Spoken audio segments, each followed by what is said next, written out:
اعوذ باللہ من الشیطان الرجیم بسم اللہ الرحمن الرحیم قد افلح المؤمنون الذین هم فی صلاتهم خاشعون صدق اللہ العظیم۔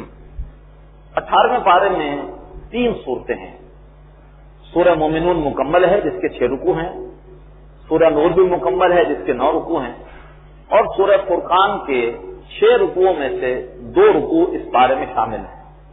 سب سے پہلے سورہ مومنون، جیسے کہ سورت کا نام ہے، اللہ نے سورہ مبارکہ میں مومنوں کی ظاہری اور باطنی صفات بیان فرمائی ہے۔ پہلا رکوع تعمیر سیرت کے لیے بنیادی صفات، وہ کیا صفات ہیں کہ جن پر عمل کرتے کرتے کردار ڈیولپ ہوتا ہے، قرآن کا انسان مطلوب وجود میں آ جاتا ہے۔ ان صفات میں سب سے پہلے یہ ہے کہ نمازوں میں خشوع و خضوع کا اہتمام، پھر بے مقصد سرگرمیوں سے اجتناب، اپنے ٹائم کو ضائع نہیں کرنا، خود احتسابی اپنا جائزہ لیتے رہنا، جنسی اعتبار سے اپنے آپ کو پاکیزہ رکھنے کی کوشش، امانتوں اور وعدوں کی پاسداری، اور نمازوں کی حفاظت، وقت پر پڑھنی ہے، مسجد میں پڑھنی ہے، باجماعت پڑھنی ہے۔ فرمایا کہ جن میں یہ صفات ہوں گی وہ جنت الفردوس، وہ جنت کے جو بالکل اللہ کے عرش کے نیچے ہے، اس جنت کے حقدار ہوں گے۔ اسی رکوع میں فرمایا کہ اللہ تبارک و تعالی نے انسان کو کن کن مراحل سے گزار کر تخلیق کیا۔ اللہ نے پہلے انسان کو بنایا مٹی سے، اس کے بعد انسان کی نسل کو جاری رکھا نطفے سے، نطفے کو اللہ تبارک و تعالی جمع و خون بناتا ہے، جمع و خون کو اللہ بوٹی کی شکل دیتا ہے، بوٹی کو ہڈیاں بنا دیتا ہے، ہڈیوں پر گوشت چڑھا دیتا ہے، اور اس کے بعد اللہ تعالیٰ انسان میں روح ڈال کر انسان کو واقعی انسان بنا دیتا ہے، ورنہ اس سے پہلے انسان بھی دیگر حیوانات کی طرح ہے۔ یہ روح ربانی ہے جو انسان کو انسان بناتی ہے۔ اللہ تعالیٰ بلا شبہ بہترین خالق ہے۔ انسان دنیا میں اپنی زندگی گزار کر زندگی کا پہلا مرحلہ مکمل کرے گا، فنا ہوگا، اس کے بعد اللہ تعالیٰ اسے قیامت کے دن اٹھائے گا اور اس کی دوسری زندگی کا آغاز ہوگا۔ رکوع 2 میں حضرت نوح علیہ السلام کا واقعہ بیان ہوا۔ حضرت نوح علیہ السلام نے قوم کو اللہ کی بندگی کی دعوت دی۔ سرداروں نے کہا کہ یہ چونکہ ہماری طرح کے ایک انسان ہے لہذا اللہ کے رسول نہیں ہو سکتے۔ حضرت نوح علیہ السلام کو مجنون قرار دیا، ان کی شان میں گستاخیاں کی، انہوں نے اللہ سے فریاد کی، اور اللہ نے ایک طوفان کے عذاب کے ذریعے سے جھٹلانے والوں کو برباد کیا۔ حضرت نوح اور اہل ایمان ایک کشتی میں سوار کر کے محفوظ رکھے گئے۔ رکوع نمبر 3، اس کا مضمون یہ ہے کہ تاریخ دہرائی جاتی ہے۔ اللہ تعالیٰ نے پہلے بغیر نام لیے ایک سرکش قوم کا ذکر کیا کہ جس نے وہی کچھ کیا جو اس سے پہلے قوم نوح نے کیا تھا، رسول کی بشریت پر اعتراض کیا، دوبارہ جی اٹھنے کی حقیقت کی بڑی شدت سے نفی کی۔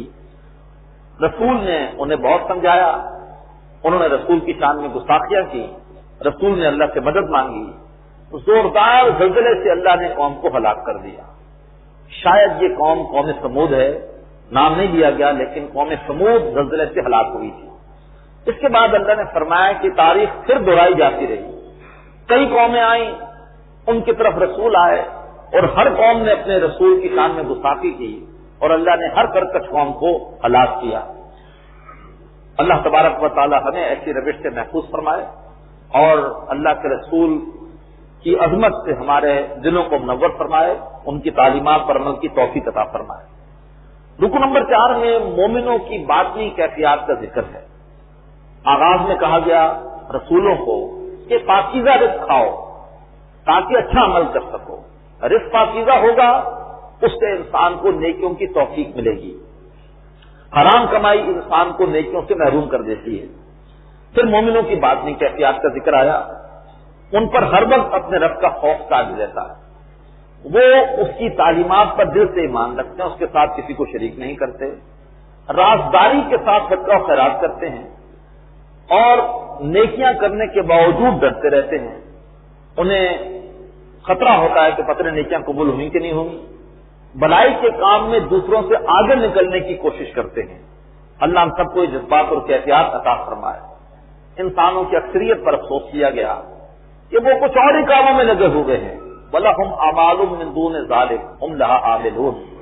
اللہ تعالیٰ ہمیں اس محرومی سے محفوظ فرمائے.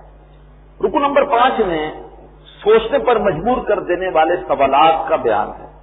اس رکو میں بھی اللہ نے اپنی کئی نعمتیں بیان کی اور فرمایا کہ لوگ اللہ کی نعمتوں کی ناشکری کرتے ہیں اور دوبارہ جی اٹھنے کے حوالے سے اور جواب دہی کے حوالے سے انکار کرتے ہیں. اللہ تعالیٰ ان سے پوچھتا ہے کہ بتاؤ نمبر 1 زمین اور اس پر موجود جملہ مخلوقات کس کے اختیار میں ہے؟ بڑے سے بڑا کافر بھی مانے کا کہے گا کہ اللہ کے اختیار میں ہے. یہ نہیں کہہ سکتا کہ فلاں بزرگ کے اختیار میں ہے. تو ایسا سوال جو حق کے اعتراف پر مجبور کر دے. بتاؤ ساتوں کے ساتوں آسمان اور کائنات کے عظیم تخت سے حکومت کا مالک کون ہے؟ جواب کیا دیا جائے گا؟ اللہ. کون ہے جو ہر شے کو آفت سے بچا سکتا ہے لیکن اس کی پکڑ سے کوئی کسی کو نہیں بچا سکتا؟ ان تمام سوالات کے جواب میں انسان مجبور ہے کہ وہ کہے کہ یہ تمام صفات اللہ کی ہیں. اب اس کے باوجود پھر لاچار مخلوقات کو معبود بنانے کا کیا جواب ہے؟ فرمایا اگر کائنات میں ایک سے زیادہ معبود ہوتے تو آپس میں جھگڑا ہو جاتا، فساد پھیل جاتا. کائنات میں صرف ایک ہی معبود ہے اور وہ ہے اللہ. 6 رکوع میں اللہ نے بڑی ایمان افروز دعائیں سکھائی. پہلی دعا ایسی صورتحال کے لیے جبکہ اللہ تعالیٰ کسی سرکش قوم کو سزا دینے کا فیصلہ کر لے. دعا سکھائی گئی رب اما ترینی ما یوعدون رب فلا تجعلنی فی القوم الظالمین. اے میرے رب اگر تو مجھے وہ عذاب دکھا ہی دے جس کا تو نے ظالم قوم سے وعدہ کیا ہے تو اللہ تو مجھے اس ظالم قوم کے ساتھ شامل مت فرمائیے گا. پھر اس کے بعد شیطان کے حملوں سے محفوظ رہنے کے لیے دعا سکھائی گئی رب اعوذ بک من ہمزات الشیاطین واعوذ بک رب ان یحضرون. اے میرے رب میں تیری پناہ میں آتا ہوں شیطان مردود کی چھیڑ سے اور اس بات سے کہ وہ میرے پاس آئے. اللہ تعالیٰ یہ دعا ہم سب کے حق میں قبول فرمائے. اور پھر آخری آیت میں بڑی امید افزا دعا سکھائی گئی نبی اکرم صلی اللہ علیہ وسلم کے توسط سے کہ رب اغفر وارحم وانت خیر الراحمین. اے میرے رب تو بخش دے. اس سے آگے بڑھ کر تو ہم پر رحم فرما اور بلا شبہ تو تمام رحم کرنے والوں میں سب سے بہتر رحم کرنے والا ہے. اللہ تعالی ہمیں ان دعاؤں کو یاد کرنے کی اور اپنے معمولات میں شامل کرنے کی توفیق عطا فرمائے. اس رکوع میں دعاؤں کے ساتھ ساتھ بڑے دقت آمیز مضامین بھی ہیں. مرتے وقت ایک گناہگار شخص ہاتھ جوڑتا ہے فرشتوں کے سامنے کہ اللہ سے کہو کہ مجھے تھوڑی دیر کی مہلت دے دیں تاکہ میں کچھ نیکیاں کر لوں. لیکن کہا جاتا ہے کہ نہیں بس اب وقت ختم ہو گیا. پھر روز قیامت جہنم میں جانے کے بعد اس کی شکل ایسی ہوگی کہ کالہون جل جل کر شکلیں بگڑ چکی ہوں گی، سیاہ ہوں گی بالکل. اللہ تعالیٰ سے فریاد کریں گے وہ جہنمی کہ اللہ ایک مرتبہ اس جہنم سے نکال کے دنیا میں بھیج دے. اب وہ کچھ نہیں کریں گے جو پہلے کیا. اللہ تعالیٰ کہے گا ذلیل ہو کر اسی جہنم کے اندر پڑے رہو. آخر میں فرمایا کہ ذرا سوچو تو صحیح کہ دنیا کے بادشاہ بھی اپنے وفاداروں کو نوازتے ہیں اور اپنے باغیوں کو سزا دیتے ہیں تو فتعال اللہ الملک الحق، وہ جو حقیقی بادشاہ بلند و بالا ہے کیا وہ ایسا نہیں کرے گا؟ لہذا کیوں اللہ کی نافرمانی کر کے عذاب کو دعوت دے رہے ہو؟ اس کے بعد سورہ نور عورتوں کے ناموس کا تحفظ وہ اس سورت کا خاص مضمون ہے. پہلے رکوع میں اللہ تعالیٰ نے زنا اور قذف کی حد بیان فرمائی. حکم دیا گیا کہ زانی مرد ہو یا عورت ان دونوں کو سب کے سامنے کھلے میدان میں سب کے سامنے 100 کوڑے لگاؤ، انہیں ان پر ہرگز کوئی صرف نہ آئے. اور مزید فرمایا کہ اخلاقی اعتبار سے زانی اس قابل ہے ہی نہیں کہ کسی پاکیزہ عورت سے اس کی شادی ہو اور نہ زانیہ اس قابل ہے کہ اس کی کسی پاکیزہ مرد سے شادی ہو. یہ سزا غیر شادی شدہ زانی کے لیے ہے. شادی شدہ زانی کے لیے سزا سنت میں ہے اور وہ ہے رجم. مزید فرمایا کہ جو لوگ کسی خاتون پر جھوٹا الزام لگائیں بدکاری کا، 4 گواہ پیش نہ کر سکیں، انہیں 80 کوڑے مارو اور انہیں بلیک لسٹ کر دو، آئندہ کبھی ان کی گواہی قبول نہ کرو. مزید فرمایا کہ جو شخص اپنی بیوی پر زنا کا الزام لگائے تو اب اسے کچھ قسمیں کھانی پڑیں گی. تاکہ الزام ثابت کر سکے. اور اگر بیوی سمجھتی ہو کہ یہ جھوٹا الزام لگا رہا ہے اور جھوٹی قسمیں کھا رہا ہے مجھے مروانے کے لیے، تو پھر وہ بھی کچھ قسمیں کھائے گی، تو اس سے سزا کو دور کر دیا جائے گا. یہ تفصیل آپ کو ملے گی پہلے رکوع میں. دوسرے رکوع میں حضرت عائشہ رضی اللہ تعالی عنہا ام المومنین کی پاک دامنی کا ذکر ہے. غزوہ بنو مختلف سے واپسی پر رئیس المنافقین عبداللہ ابن ابی ملعون نے آپ پر بہتان لگایا، تہمت لگائی. منافقین اور کچھ سادہ لو مسلمان وہ اس کے الزام سے متاثر ہو گئے اور انہوں نے اس کے ساتھ مل کر اس غلط چیز کو پھیلانا شروع کر دیا. اللہ تبارک و تعالی نے الزام لگانے والوں کو شدید عذاب کی دھمکی دی اور سادہ لو مسلمانوں کو تنبیہ کی کہ آئندہ وہ اس قسم کی حرکت سے باز رہیں. اسی رکوع میں اللہ تبارک و تعالی نے فرمایا کہ جو لوگ مسلمانوں میں بےہودگی پھیلاتے ہیں ان کے ایمان کو بے حیائی پھیلا کر ضائع کرنے کی کوشش کرتے ہیں ان کے لیے دنیا اور آخرت میں دردناک عذاب ہوگا. بے حیائی ایمان کی ضد ہے. اللہ چاہتا ہے ایمان پھیلے اور تم بے حیائی پھیلا کر ایمان کی پونجی کو لوٹ رہے ہو. آج بدقسمتی سے یہ جرم اکثر و بیشتر اس میں ہم سب ملوث ہیں. ہم اپنے گھروں میں ٹی وی، اخبارات اور جرائد کے ذریعے سے بے حیائی کی نشر و اشاعت میں حصہ لیتے ہیں. خواتین بے پردہ ہو کر زیب و زینت اختیار کر کے اور بعض اوقات نیم اڑیاں لباس میں باہر نکل کر اس جرم کا ارتکاب کر رہی ہیں. کاروباری ادارے اشتہارات کے ذریعے بڑے پیمانے پر بے حیائی پھیلانے کے مرتکب ہو رہے ہیں. مجھے بڑا افسوس ہوتا ہے ایسے ایسے لوگ ہیں کہ آپ ان کو ملیں گے تو اتنی بڑی داڑھی ہے اور ماتھے پر سجدے کا نشان بھی ہے، ہر سال عمرے بھی ہو رہے ہیں، لیکن انہی کے کاروباری ادارے کے بڑے بڑے ہورڈنگز کے اوپر بےہودہ تصویریں ہیں. کیا ہے یہ؟ میڈیا بڑے پیمانے پر اس جرم کا ارتکاب کر رہا ہے. حکومتی سطح پر اس جرم کی سرپرستی کی جا رہی ہے. اللہ ہمیں معاشرے میں شرم و حیا کی اقدار پر عمل کرنے اور انہیں عام کرنے کی توفیق عطا فرمائے. رکن نمبر 3، اللہ کا فضل نہ ہو تو کوئی بھی پاکیزہ نہیں رہ سکتا. اس رکن میں منع کیا گیا کہ دیکھو شیطان کی پیروی مت کرو. بے حیائی کی پٹیاں شیطان پڑھاتا ہے اور اگر اللہ کا فضل، اس کی رحمت تمہارے شامل حال نہ ہو تو تم میں سے کوئی بھی جنسی اعتبار سے پاکیزہ نہیں رہ سکتا. اللہ سے دعا کرو کہ اللہ تعالیٰ تمہیں پاکیزہ رکھے. مزید فرمایا کہ دوسروں کی زیادتی سے درگزر کرو، اللہ تعالیٰ تمہارے گناہ بھی معاف کر دے گا. مزید فرمایا کہ جو لوگ پاک دامن عورتوں پر بدکاری کے جھوٹے الزامات لگاتے ہیں اللہ ان پر دنیا آخرت میں لعنت کرے گا. قیامت کے دن ان کے ہاتھ، ان کے پاؤں، وہ ان کے اور ان کی زبانیں ان کے خلاف گواہی دیں گی کہ انہوں نے جھوٹے الزامات لگائے تھے ان پاک دامن عورتوں پر. رکوع کے آخر میں فرمایا کہ پاکیزہ مرد جو خبیث اور برے کردار کے لوگ ہیں اسی قابل ہیں کہ ان کے حصے میں برے کردار کی بیویاں ہیں، اور جو نیک اور پاکیزہ مرد ہیں وہ اسی قابل ہیں کہ ان کے حصے میں اچھے کردار کی بیویاں ہیں. اللہ تبارک و تعالی ہمیں پاکیزہ لوگوں کی رفاقت نصیب فرمائے. رکن نمبر 4 میں گھر کے پردے کے لیے ہدایات ہیں. فرمایا کہ کسی گھر میں داخل ہو تو اس کی اجازت سے داخل ہو، گھر والوں کو سلام پیش کرو اور انہیں اپنا تعارف کراؤ. اگر گھر میں کوئی موجود نہ ہو تو کسی گھر میں کبھی بھی داخل نہ ہو. اگر گھر والا تمہیں کہے کہ میں اس وقت آپ کو ملاقات کا وقت نہیں دے سکتا، آپ نے پہلے سے وقت طے نہیں کیا تھا، تو بڑا ناراضگی کے واپس آ جاؤ. گھر کے اندر مرد اور خواتین اپنی نگاہوں کو نیچا رکھیں.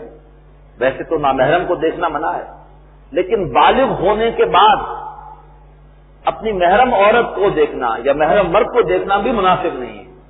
ٹھیک ہے، بڑا پاکیزہ رشتہ ہے، لیکن بہرحال ایک مرد ہے ایک عورت ہے. عورتوں کے لیے خاص طور پر ہدایت آئی کہ وہ گھروں میں ایک چادر کے ذریعے سے، جسے کہا گیا خمار، اپنے سینے کے ابھار کو چھپائیں.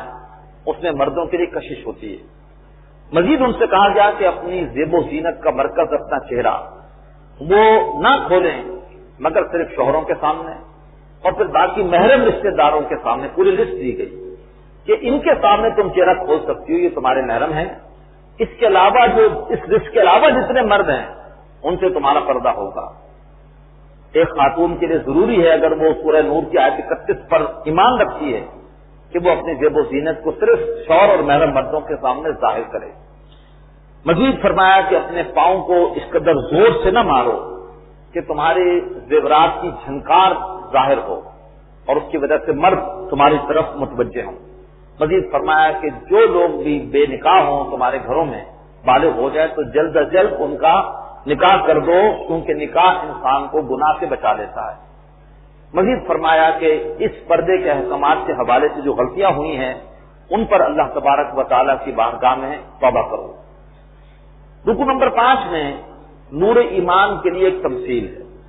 فرمایا کہ بندہ مومن کے دل میں ایمان کی مثال بالکل ایسے ہے جیسے کہ ایک الماری میں ایک چراغ جل رہا ہے اور چراغ ایک شیشے کی قندیل میں ہے تاکہ اس کی روشنی خوب پھیلے، چاروں طرف پھیلے اور خوب پھیلے، اور وہ چراغ جل رہا ہے ایک ایسے زیتون کے درخت کے روغن سے کہ جو بڑا صاف تیل ہے، جس کا تیل بڑا صاف ہے۔ درخت نہ باغ کے مغربی حصے میں ہے نہ مشرقی حصے میں ہے، درمیان میں ہے تاکہ سارا دن اس کو سورج کی تمازت ملے اور اس کے اندر جو کیمیکل ہو، جو روغن ہو، اس میں بہت زیادہ کیمیکل انرجی ہو جس میں جلا دینے کی صلاحیت بہت زیادہ ہو۔ فرمایا بالکل اسی طرح سے بندہ مومن کے دل میں ایمان کی بھی مثال ہے۔ الماری سے مراد ہمارا یہ سینہ ہے، شیشے سے مراد، قندیل سے مراد ہمارا دل ہے، اور چراغ سے مراد ایمان ہے۔ اور اگر تیل پاکیزہ ہو تو آگے بڑھ کر آنکھ کو پکڑتا ہے، اسی طرح سے اگر کسی بندے کی فطرت سلامت ہے تو جیسے اس کے سامنے وحی آتی ہے آگے بڑھ کے اسے قبول کرتا ہے اور ایمان پیدا ہو جاتا ہے۔ ابوبکر صدیق کی فطرت سلامت تھی، اسلام قبول کرنے سے پہلے کبھی شرک نہیں کیا، کبھی جھوٹ نہیں بولا، جیسے ہی اللہ کے رسول نے ان کے سامنے قرآن پیش کیا فوراً قبول کر لیا۔ جیسے کہ پاکیزہ تیل آپ کو دیکھ کے پکڑتا ہے، پاکیزہ فطرت فوراً حق کو قبول کرتی ہے۔ یہ ہیں دو نور، ایک نور فطرت اور ایک نور وحی، دونوں ملتے ہیں تو روشنی ہو جاتی ہے، ایمان کا نور مل جاتا ہے۔ تو نور ایمان دو چیزوں کا مجموعہ ہے، نور فطرت پلس نور وحی۔ اللہ تعالیٰ ہمارے دلوں کو بھی نور ایمان سے منور فرمائے۔ فرمایا کہ جن کے دل میں ایمان ہوتا ہے ان کی کیفیت یہ ہوتی ہے کہ وہ مسجدوں سے محبت کرتے ہیں، مسجدوں میں جانے کے لیے بے چین، وہاں پہ جا کے اللہ کا ذکر کرتے ہیں، انہیں ان کا کاروبار اور ان کا کوئی وقتی سودا اللہ کے ذکر سے، نماز سے، زکات سے غافل نہیں ہونے دیتا۔ اس کے باوجود ڈرتے رہتے ہیں پتہ نہیں نیکی قبول ہوئی کہ نہیں ہوئی۔ اللہ تبارک و تعالیٰ ان کی نیکیوں کا بھرپور اجر دے گا اور اللہ تعالیٰ اپنے فضل سے انہیں مزید بھی نوازے گا۔ اس کے برعکس جو لوگ نیکی کرتے ہیں دکھاوے کے لیے یا جزوی اطاعت ہے، کمائی حرام کی ہے اور اس سے صدقہ و خیرات کر رہے ہیں، یا حالت کفر میں نیکیاں کر رہے ہیں، ایسے لوگوں کی نیکیاں شراب کی مانند ہیں۔ سمجھتے ہیں کہ پانی ہے، پانی نہیں ہوگا، جب میدان حشر میں پہنچیں گے تو وہاں پر انہیں عذاب ملے گا۔ اور جو بدنصیب ایسے ہیں کہ ایمان کی دولت سے بھی محروم اور نیکی بھی نہیں کرتے، ان کی مثال تو ایسی ہے جیسے اندھیرے پر اندھیرا ہو، وہ اندھیرا جو کسی سمندر کی گہرائی میں ہوتا ہے۔ اللہ تعالیٰ ہمیں اس محرومی سے محفوظ فرمائے، اللہ تعالیٰ ہمیں ایمان کا نور بھی عطا فرمائے اور عمل کا نور بھی عطا فرمائے۔ چھٹے رکوع میں اللہ کی عظمت و قدرت کا بیان ہے۔ فرمایا کہ کائنات کی ہر شے زبان حال سے بھی اللہ کی تسبیح کر رہی ہے، اور اس کی ایک زبان بھی ہے جس کو تم نہیں سمجھتے، وہ اس سے بھی اللہ کی تسبیح کر رہی ہے۔ اللہ تبارک و تعالیٰ ہی بادلوں کو اٹھاتا ہے، انہیں جمع کرتا ہے اور ان سے بارش برساتا ہے۔ اللہ ہی آسمان سے اولوں کے پہاڑوں میں سے اولے برساتا ہے، کسی کی کھیتی کو بچا لیتا ہے، کسی کی کھیتی کو تباہ کر دیتا ہے۔ اللہ بادلوں کو ٹکرا کر بجلیاں پیدا کرتا ہے، وہ بجلیاں کہ جو انسان کی بینائی کو چھین سکتی ہیں۔ اللہ تبارک و تعالیٰ جی نے ایسے جانور بنائے کہ جو رینگ رہے ہیں، ایسے جانور بنائے جو 4 ٹانگوں پر چل رہے ہیں، اور ایسے بھی بنائے جو 2 ٹانگوں پر چل رہے ہیں۔ اللہ تعالیٰ ہر چیز پر قادر ہے۔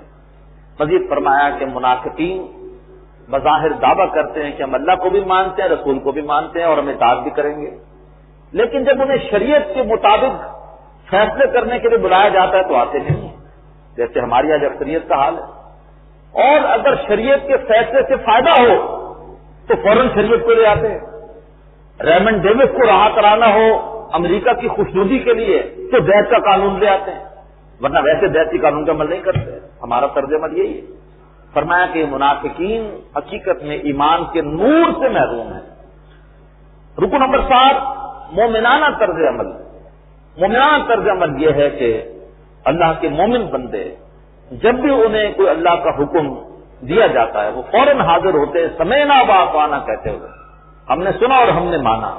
ایسے خوش نصیبوں کے لیے اللہ نے کامیابی کے بلند درجات رکھے ہیں. مزید اس رکوع میں فرمایا کہ اللہ کے رسول کی اطاعت کرو، نہیں کرو گے تو خود ذمہ دار ہوگے. اللہ کے رسول کے ذمہ منوانا نہیں ہے، صرف تم تک بات کو پہنچانا ہے. خوشخبری دی گئی اس رکوع میں کہ جو لوگ ایمان اور عمل صالح کا حق ادا کریں گے اللہ تبارک و تعالیٰ انہیں دنیا میں 3 نعمتیں دے گا. اللہ انہیں زمین میں خلافت دے دے گا، جو دین اللہ نے ان کے لیے پسند کیا اس کو غالب کر دے گا، اور ان کے لیے خوف کی حالت کو امن سے بدل دے گا. صحابہ اکرام نے یہ تقاضے پورے کیے، ایمان اور عمل صالح کا حق ادا کیا. 6 ہجری میں سورہ نور نازل ہوئی، 8 ہجری میں یہ تینوں وعدے پورے ہو گئے. مکہ فتح ہوا، خلافت بھی مل گئی، دین بھی غالب ہوا، خوف کی حالت بھی ختم ہو گئی. یہ خوشخبری آج بھی ہے. اللہ تعالی ہمیں صحابہ اکرام کی طرح ایمان اور عمل صالح کا حق ادا کرنے کی توفیق عطا فرمائے. عمل صالح میں یہ بھی شامل ہے کہ ہم خود اپنے اختیار میں بھی عمل کریں. عمل صالح میں تبلیغ اور دعوت کا عمل بھی شامل ہے جو صحابہ اکرام نے کیا، اور عمل صالح میں غلبہ دین کے لیے اجتماعی جد و جہد بھی ہے. اللہ ہمیں یہ تینوں کام کرنے کی توفیق عطا فرمائے. رکن نمبر 8 میں پھر گھر کے اندر پردے کے احکامات ہیں. فرمایا کہ نماز فجر سے پہلے، نماز ظہر کے بعد، نماز عشاء کے بعد 3 اوقات تمہارے پرائیویسی کے ہیں، خلوت کے ہیں. ان 3 اوقات میں گھر کے خادمین اور بچے تمہارے کمرے میں نہ آئیں. جب پڑوسیوں کے بچے، رشتہ داروں کے بچے بالغ ہو جائیں تو وہ بھی پھر تمہارے گھر میں نہ آئیں، بلکہ اجازت لے کر اب آئیں، اس لیے کہ وہ بالغ ہو چکے ہیں. مزید فرمایا کہ ایسی بوڑھی عورتیں کہ جو اب شادی کی امید نہیں رکھتی ہیں انہیں اجازت ہے کہ اب وہ چہرے کا پردہ نہ کریں، لیکن زیب و زینت چہرے پر جو ہے وہ ظاہر نہ کریں، اور کھلے چہرے کے ساتھ اب وہ دوسرے لوگوں کے سامنے آ سکتی ہیں. البتہ فرمایا کہ اگر وہ اس رعایت کو اختیار نہ کریں تو یہ زیادہ بہتر ہے.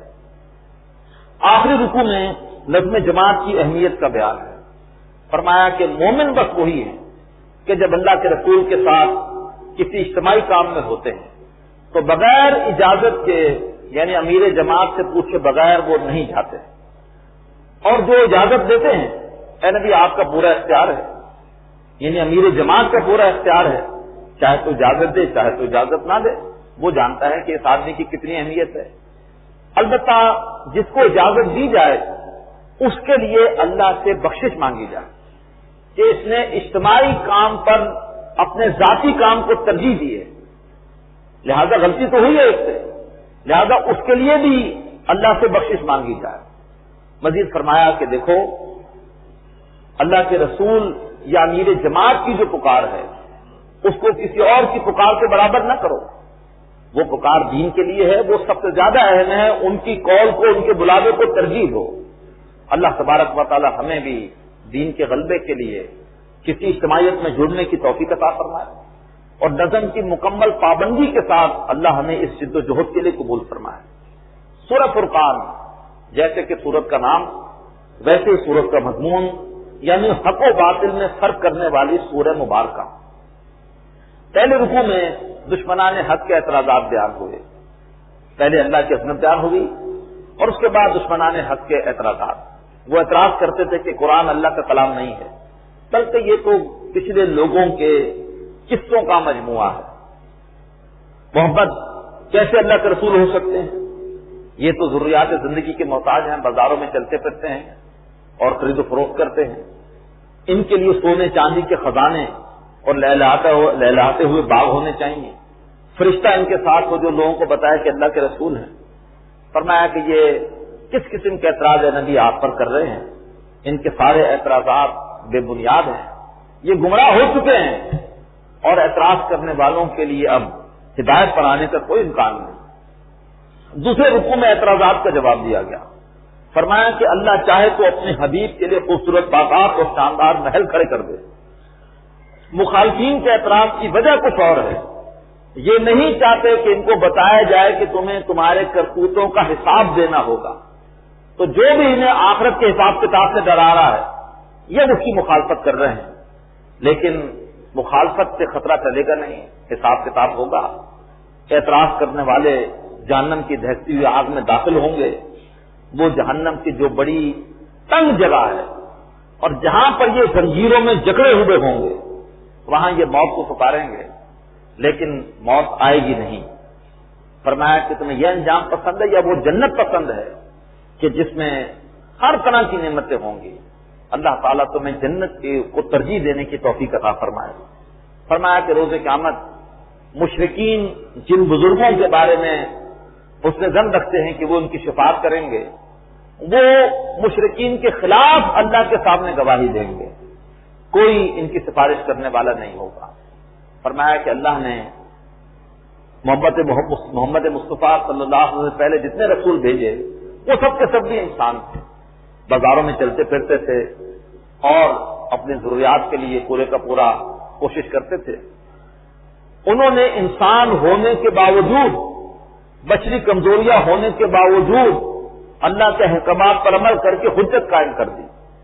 فرمایا کہ رسول صلی اللہ علیہ وسلم کی بشریت اہل باطل کی آزمائش بن گئی ہے، اور اہل باطل کے اعتراضات اور تشدد اہل ایمان کے لیے آزمائش بن گئے ہیں۔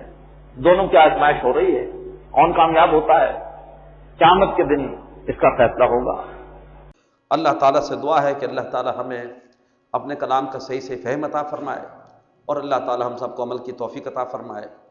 اقول قولی ھذا واستغفر اللہ لی ولکم ولسائر المسلمین والمسلمات۔